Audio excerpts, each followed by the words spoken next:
چنان ننگش آمد به کار خجیر که شد لاله رنگش به کردار پیر. بپوشید دل سواران جنگ نبودن در آن کار جایی درنگ. نهان کرد گیسو به زیر زره بزد بر سر ترگرونی گره. فرود آمد از دشت به کردار شیر کمر بر میان بادهایی بزید.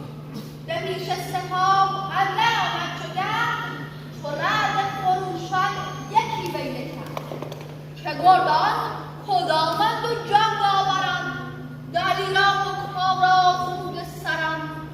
چو سهراب شیراوژن را بدید بخندید و لب را به دندان گزید.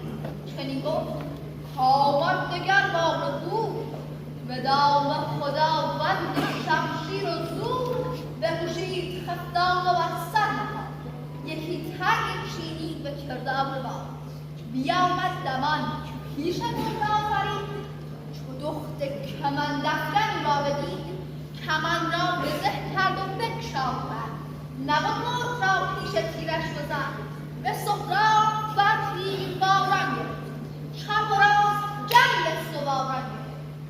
برآشفت سهراب آمدشان برآشفت و تیز اندر آمد به جنگ.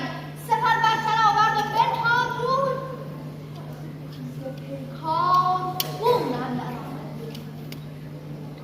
چون سهراب را دید گرد آفرید که بر سان آتش همی بردمید.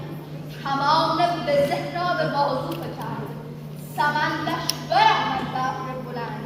سر نیزه را سوی سهراب کرد عنان و سنان را پر از تاب کرد.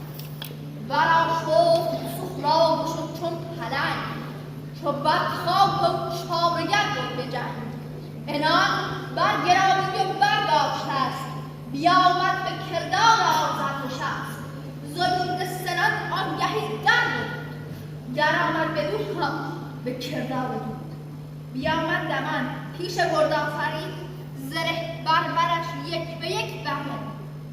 چو آمد خروشان به تنگ اندرش بجنبید و برداشت